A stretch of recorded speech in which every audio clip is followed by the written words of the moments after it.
नमस्कार दर्शकबिन हम स्नेहा निधि अपने सबके स्वागत करे छी मॉडल खबर में। तो दर्शकबिन आई हम सब बहुत एक इंटरेस्टिंग विषय लग आबि गेल छी जे खान पीन देखे छी जनकपुर में। अपन सबके जनकपुर में सबसे फूड स्पॉट प्रसिद्ध फूड स्पॉट सब कत तखन हम सब छी राम चौक पर हमर पृष्ठभूमि में देख सकै छी एकटा हम सब चाउमीन मोमो के स्टॉल लग आबि गेल छी। हुनका से किछु बातचीत करै छी। जी अपने के नाम? रंजित शाह। एतऽ अहाँ कते साल से अबै छियै? 11 साल भऽ गेलै। एतऽ अहाँके तऽ खूब से नाम चिन्ह है, तो सब चिन्हैत हैत ने। एतऽ तऽ अहाँके तो सबसे एतऽ की सब भेटैया? Chow mein momo Manchurian. एतऽ के सबसे प्रसिद्ध लोग एतऽ कथी खाय ला अबै बेसी? हमर तो सब चाउमीन मंचूरियन दुनू फेमस है। अहाँके फूड स्टॉल के नाम तो हम देखबे नहीं केलिए। Dhanraj chowmein centre. अहीठाम रहबे करै छियै? राम मंदिर के आगा में रहै छियै। एतऽ ई कथी कहै छै अहाँ जे एतऽ अथी करै छियै, मतलब कखन के अबै छियै कखन के जाइ छियै? हमर सबके दुकान 5 बजे से लगे 9 बजे रात तक लगे। आ भरि दिन नहीं आबऽ पड़े? एतऽ से नहीं लगाबऽ दे है। हमरा सबके अलाउड नहीं है। रोड पर लगे दुकान। हां। ट्रैफिक के वजह से हम सब लेटर से आबे करै छियै तो डिस्टर्ब नहीं है तै के लेल। अखन जेना अहाँ एतऽ छियै ट्रैफिक सामने में छै, तखन किछु नहीं कहत? कहैत रही ट्रैफिक जाम लागत तऽ कहैत रही कहीं साइड करके लगाबऽ कहलक तो हटा दै छियै। हटा दै छियै। आई सब के एतऽ जेना छियै तऽ ई सब के चार्ज किछु लै छै कि? ले मेला ठेला में पट्टी ले है मेला ठेला में। अहाँके तऽ कथी मंचूरियन छै, चाउमीन छै आरो मोमो ने? तै में अहाँके बना के ना बनबै छियै? से तो घर आके देखाबऽ पड़तै अहाँ सबके केना बनै छै।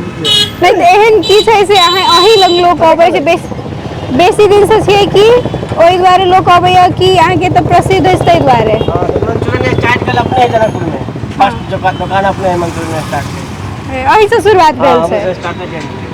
तो मंचूरियन में की सब फर्क? हम दुकान खोलने रही ना, ग्राहक सब कहे अपने मन से नाम राख दो मंचूरियन, केना कहत रहे ग्राहक सब पहले। लोग सब तो पहले पता नहीं था कि 11 साल पहले एक प्लेट बना के कहीं भी काय सब्जी फेंक दे। फ्री में खिए ग्राहक सबको नया स्टार्ट के लिए तो फ्री में खिए, जबरदस्ती खिए टेस्ट करे ग्राहक के। मंचूरियन बिकाय लगले। तेकर मतलब तो ई भेलै कि मंचूरियन के स्टार्ट कहीं लंग से भेल छै जनकपुर में? अच्छा तो अहाँ के ना है कि आइडिया कि ना आयल कि मंचूरियन बनेबे के? हम 4-5 साल 10-12 साल मुंबई में रहलिए, रेस्टोरेंट में काम करते रही। हां वही से सीख आयल छी। एतऽ मतलब ओतऽ कोनो होटल में काज करे थे? हां रेस्टोरेंट में काम करिए 5 स्टार होटल में मुंबई में। तो ओतऽ से सीखने छियै ना? ओतऽ के डिश छै मंचूरियन कहि के अहाँके तऽ नीक जगह पॉपुलर भऽ गेल। तऽ एतऽ कथी बाहर से टूरिस्टो सब तऽ अबिते हैत? तऽ इंडियन मात्र रहै छै कि बाहरो कोनो देश सब से रहै छै कि एतबे? कहाँ किसी कहियो काल कोई इंडियन से प्राय मिलते रही, सब मिलते रही इंडियन सब। ज्यादा दुकानदारी अपना सके लोकले के वजह से चलबे करिए। हाँ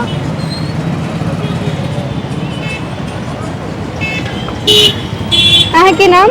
ललन चौधरी। यहाँ के फूड स्टॉल के नाम की है? शिवगुरु भेलपुरी एवं बताता पूरी।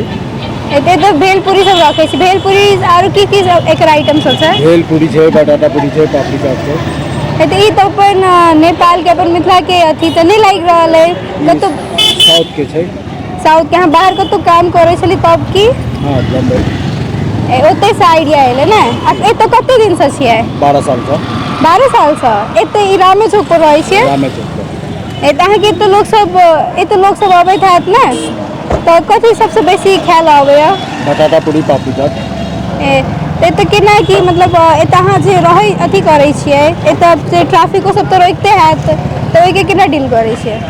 नहीं रोके छै, एने जे टाइट रहै छै ज्यादा तऽ रोके छै तऽ हम ऊपर हम चढ़ा लै छै ठेला। ऊपर में फुटपाथ पर चढ़ा लै छै ने? तऽ अहाँ जे ई सब जे अथी करै छियै एतऽ टूरिस्ट सब सेहो अबैत हैत, अहाँके तऽ ओकरा सबके लेल ई सब नया नहीं भेलै तऽ ओहन टेस्ट इंडिया जकाँ टेस्ट रहै छै कि ओहन तऽ नहीं रहै? इंडिया से बढ़िया रहै छै। इंडिया से बढ़िया रहै छै। एकटा बात बताओ, जनकपुर में सबसे नीक एतऽ लोग सब की पसंद करे छै?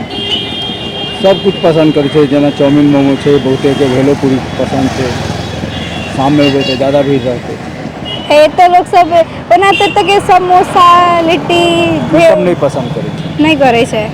चाउमिन मोमो अखन के अथी बच्चा सब बेसी खाइ छै ने।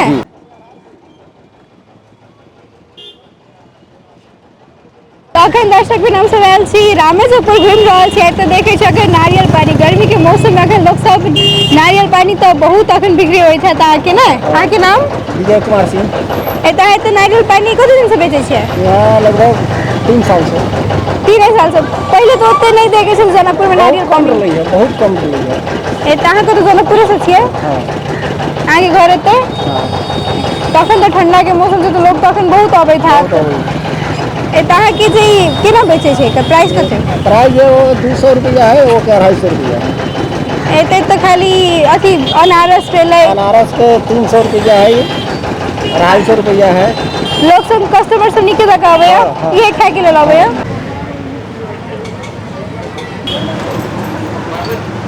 हम सब अखन आबि गेल छी, हम यही लस्सी पीते हैं दुकान में जे कि जनकपुर में नीके जगह परिचित है, चर्चित है, फेमस है।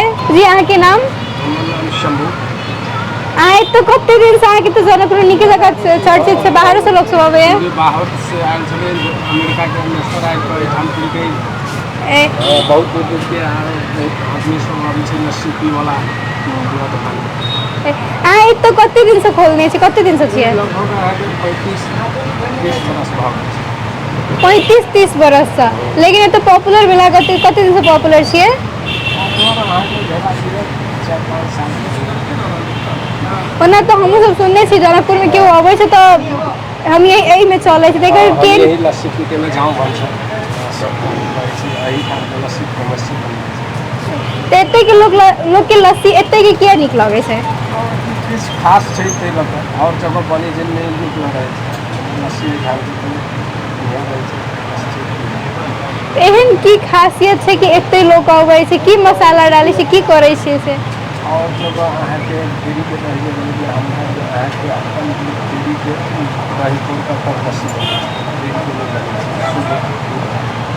एते तो स्टाफ सब बनबे हैत कि कोनो यहाँ के आइडिया केना कयल है कि हम लस्सी के खोले छी? इंडियन नाम किया रखली, मतलब हिंदी में नाम किया रखने छियै? हिंदी नाम चर्चित रहले लगले अच्छा ताहि लऽ कऽ हम यही पीते हैं लस्सी नाम राखि तऽ अहाँ कतऽ से छियै ओना? हम जनकपुर से छियै। तऽ अहाँके तो लोग सब तो दिन भर में कते कस्टमर नीके जगह अथी होइत हैत इनकम सब? कस्टमर तो कते तक आबि जाइए? अब अभी मौसम ठंडा रहल तो कुछ कम भऽ जाइ छै, गर्मी के चीज छै तो गरम में कनी बेसी चलत 400-500। तब तो नीक है। ठंडी में तो चले कि ठंडी में कम मने 50-25 तक चलते रहे छै बारह मास।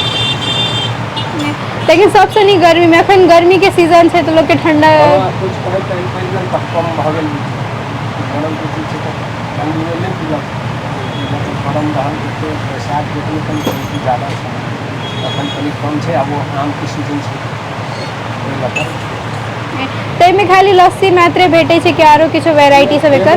लस्सिए छै हमर और ठंडा कोक ई सब चलबे करै छै। तो जेना कि दर्शक बिन अपने सब देखलिए कि हम सब जनकपुर में प्रसिद्ध स्पॉट सब पर, फूड स्पॉट सब पर गेली कि कतऽ कतऽ नीक नीक फूड आइटम सब भेटै छै, जो फास्ट फूड सब भेटै छै।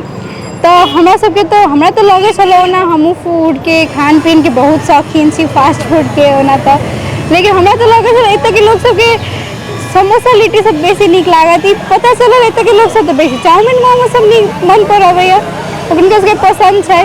तो अच्छा अहाँ सब ई बताओ कि कमेंट करू आ बताओ कि अहाँ सबके कहू अहाँ सबके में की नीक लगैया। आ एतऽ के सबसे जनकपुर के आरो कोनो प्रसिद्ध एहन ठाव छै जतऽ की ओतऽ के प्रसिद्ध कथी छै, कतऽ अहाँके की नीक लगैया? हम स्नेहा निधि अपने सबके सबसे विदा लै छी। अपने सब देखैत रहू मॉडल खबर।